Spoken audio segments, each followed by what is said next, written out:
si Jade Buhoy at narito ang mga napapanahong balita. Nakahanda na ang Bureau of Immigration o BI sa paglulunsad ng Advanced Passenger Information System o APIS upang mapahusay ang border security at immigration processes sa bansa. Sa pamamagitan ng sistemang ito, masusuri na ang mga pasahero bago pa man sila dumating na makakatulong sa pagtukoy ng posibleng banta sa seguridad at pagpapabilis ng pagproseso ng mga biyahero. Kasalukuyang isinasagawa ang pilot testing ng APIS sa pakikipagtulungan ng Philippine Airlines, Cebu Pacific, Interpol at iba pang internasyonal na ahensya upang matiyak ang maayos na pagpapatupad nito. Isang puganteng Koreano na wanted sa telecom fraud sa Seoul, inaresto ng BI sa Parañaque. Tungayan ang buong detalye rito.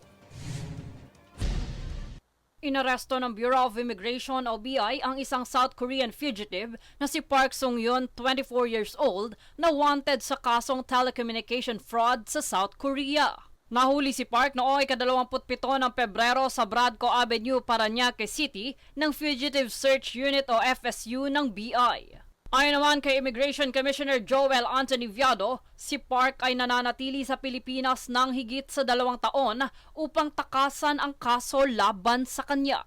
Samantala, isang Interpol Red Notice ang inilabas laban kay Park matapos siyang kasuhan ng Incheon District Court sa Seoul. Batay naman sa investigasyon, miyembro siya ng isang sindikato na nag-aalok ng pekeng mababang interes sa pautang at nanloloko ng isang biktima ng mahigit 20 million won. Bago pa rito, dumating siya sa Pilipinas bilang turista noong ika-19 ng Agosto taong 2022 at hindi na lumabas sa bansa mula noon. Sa kasalukuyan, siya ay nakakulong sa BI Warden Facility sa Camp Bagong Diwa, Taguig habang hinihintay ang nalalabing deportasyon. Ayon sa ahensya, sa sandaling maideport ito, ipagbabawal na ang kanyang muling pagpasok sa Pilipinas sa pamamagitan ng paglalagay ng kanyang pangalan sa immigration blacklist. Jade Buhoy, nag-uulat para sa Golden Nation Network. Inanunsyo ng Department of Foreign Affairs o DFA na magbubukas ito ng mga consular offices sa kanilang mga tanggapan para sa mga kababaihan tuwing Sabado ngayong buwan. Ayon sa inilabas na pahayag ng DFA, ito ay bilang pakikiisa ng ahensya sa pagdiriwang ng Women's Month ngayong Marso. Pero pagtitiyak ng ahensya, lahat ay sasailalim sa mga proseso ayon sa mga umiiral na batas at panuntunan para sa pagpoproseso ng pasaporte at iba pang dokumento. Kami ang boses ng pagbabago. Ako si Jade Buhoy at ito ang News Force. Sa ulo ng mga balita, DOH nagbabala laban sa mga posibleng sakit bunsod ng matinding init ng panahon. DA at BOC nasabat ang 202 million pesos na halaga ng frozen mackerel mula sa China. Malacanang paiimbestigahan ang pagbibigay donasyon ng umano'y mga Chinese spies. Paok natuklasang nagiging taguan ng mga pugante ang mga Pogo Hubs. Viral TV contestant na umaming walang alam sa COMELEC, pinatatawag ng komisyon. At Filipina Billiard ace Rubelen Amit, dinumina ang Las Vegas Meet. Patas at pantay na balita, komprehensibong ulat para sa pulso ng masa. Ito ang News Force.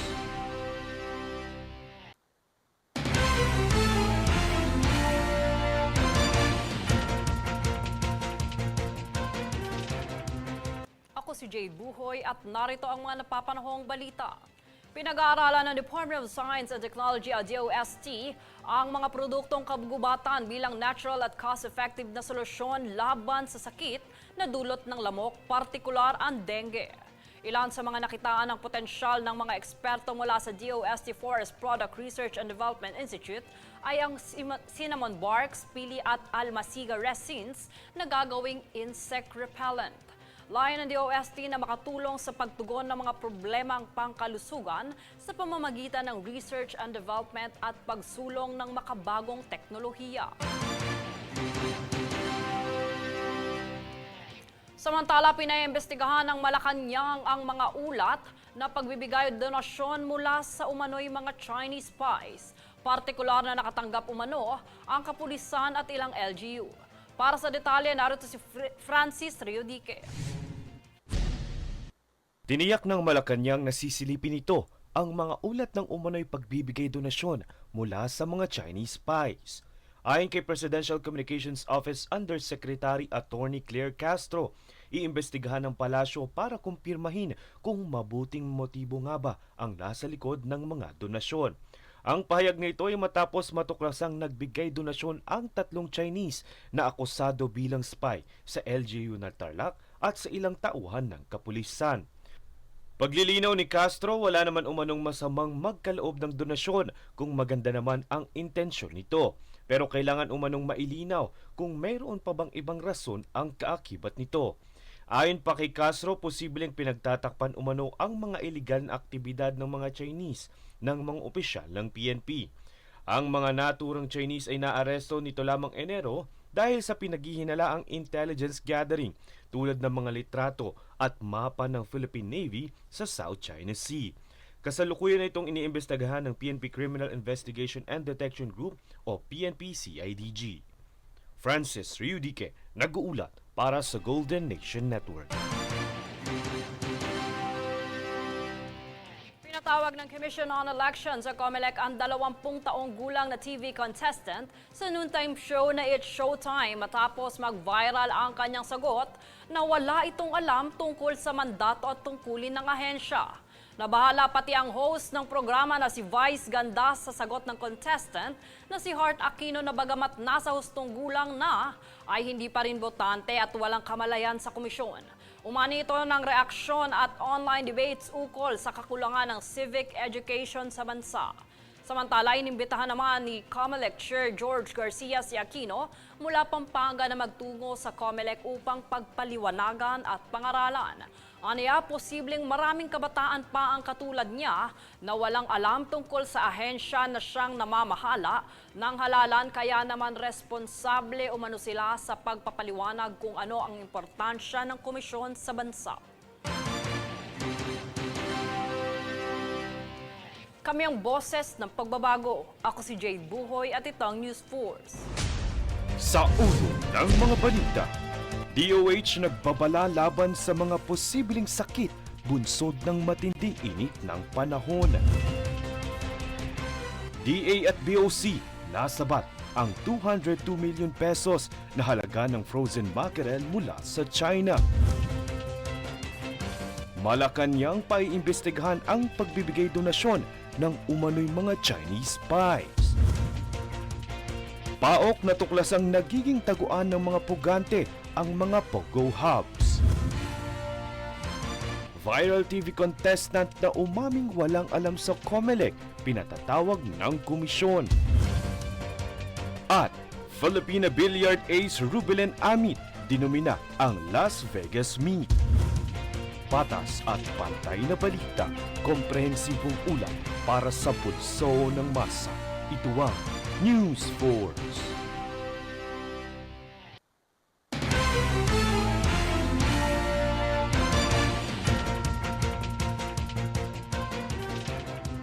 Ako si Jade Buhoy at narito ang mga napapanahong balita.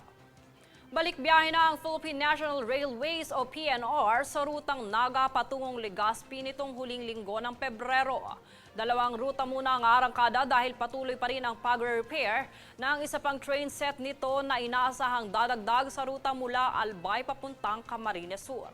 Nasa 20 hanggang 155 piso ang pamasahe sa Naga papuntang Legazpi, habang may diskwento pa rin naman para sa mga pasaherong estudyante, PWDs at senior citizens. Umabot ng 3 oras at 14 na minuto ang biyahe nito na nagsisimula mula pasado alas 4 ng umaga hanggang alas 5:30 ng hapon. Pinalakas ng BOC ang kampanya laban sa agricultural smuggling matapos masabat ang maling idineklarang frozen mackerel sa Port of Manila. Tungayan ang detalye sa aking ulat. Nasawat ng Bureau of Customs o BOC ang 19 na 40-foot container ng frozen mackerel na maling idineklarang frozen fried taro sa Port of Manila noong ika-3 ng Marso ngayong taon. Ang mga container mula China ay pinigil noong ika-20 ng Enero matapos makatanggap ng kahilingan para sa masusing pagsusuri mula sa Custom Intelligence and Investigation Service o CIISPOM at Plant Quarantine Service Bureau of Plant Industry o PQS-BPI. Matapos naman ang pisikal na inspeksyon o ika-18 at ika-19 ng Pebrero, agad na naglabas ng warrant of seizure and detention si District Collector Alexander Gerard Alviar dahil sa paglawag sa Custom Modernization and Tariff Act. Samantala, ang nasabing operasyon ay bahagi ng mas pinaigting na kampanya laban sa agricultural smuggling upang maprotektahan ang pambansang seguridad sa pagkain. Pahayag naman ni Commissioner Bienvenido Rubio, mahigpit na ipinapatupad ng BOC katuwang ang Department of Agriculture o DA ang mga regulasyon upang pigilan ang iligal na pagpasok ng mga produktong agrikultural sa bansa. Bukod dito, personal ding sinuri ni na Commissioner Rubio, DA Secretary Francisco Chulorel Jr. at Collector Alviar ang mga nakumpiskang produkto sa pantalan. Bahagi naman ng ahensya, patuloy nilang ipapatupad ang mas mahigpit na hakbang upang matiyak ang pagsunod sa batas at maprotektahan ang mga lokal na industriya laban sa smuggling. Jade Buhoy, nag-uulat para sa Golden Nation Network. Sa pagsisimula ng panahon ng tag-init, nagpaalala ang Department of Energy o DOE sa publiko na maging masinop sa pagkonsumo ng kuryente. Ayon sa DOE, nailalarawan ang tag-init bilang mataas ang demand sa enerhiya dahil sa mas madalas na paggamit ng cooling appliances gaya ng aircon, electric fan at refrigerator. Upang mapanatili ang patuloy na supply ng enerhiya sa bansa, hinihikayat nito ang mga consumer na magpatibay ng praktikal at epektibong diskarte sa pamamahala ng pagkonsumo ng kuryente. Dagdag ng DOE, sa simpleng pagsasaayos ng pang-araw-araw na gawain, makakatulong ito sa mahusay na paggamit ng kuryente upang maiwasan ang power interruption at mapanatili ang enerhiya sa buong panahon ng tag-init. Kami ang boses ng pagbabago. Ako si Jade Buhoy at ito ang News Force.